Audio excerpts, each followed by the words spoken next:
Au moment du coup d'envoi, vous saviez le nombre de victimes, vous connaissiez? Oui, on savait tout, on savait qu'il y avait à peu près 35 morts au moment-là et ça faisait beaucoup, oui. Mais... Vous avez pu vous concentrer sur ce match?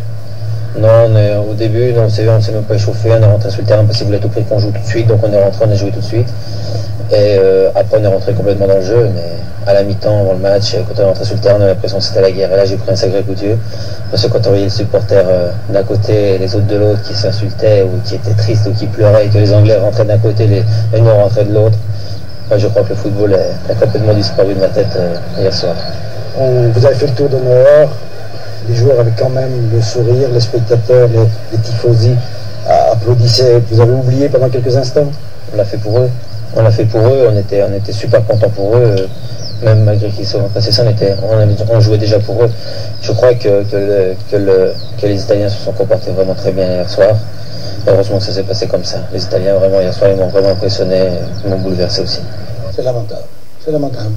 Je trouve qu'un peu de décence eût été beaucoup mieux que lever les bras, bravo, on a gagné.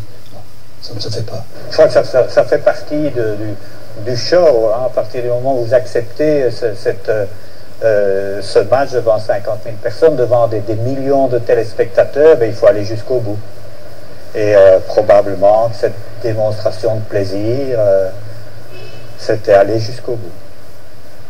Et comment est-ce que vous expliquez sa réaction? Mettons là sous le compte d'un match, l'euphorie, le truc, mais c'est incompréhensible. En plus, il est devenu président de l'Union européenne. C'est un peu bizarre, mais enfin, ça n'a rien à voir. Ne mélangeons pas. Mais non, il devait marquer et puis ramener le ballon vers le centre et le donner à l'adversaire. C'est ce que j'aurais fait, moi. Au moment même, on est vraiment outré. On se dit, mais enfin, ils ont osé organiser, continuer une fête populaire à grande échelle pendant qu'on compte des morts et qu'on soigne des blessés.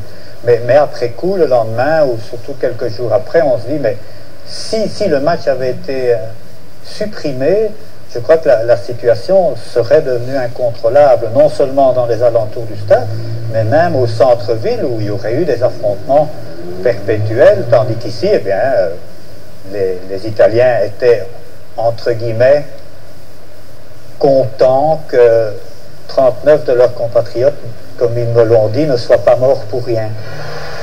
23h30, 0-1. La Juventus est championne d'Europe grâce au pénalty de Michel Platini. Les forces de l'ordre font aussitôt sortir du stade les supporters britanniques. Ils sont ramenés à Ostende. La joie des Italiens, elle, sera de courte durée.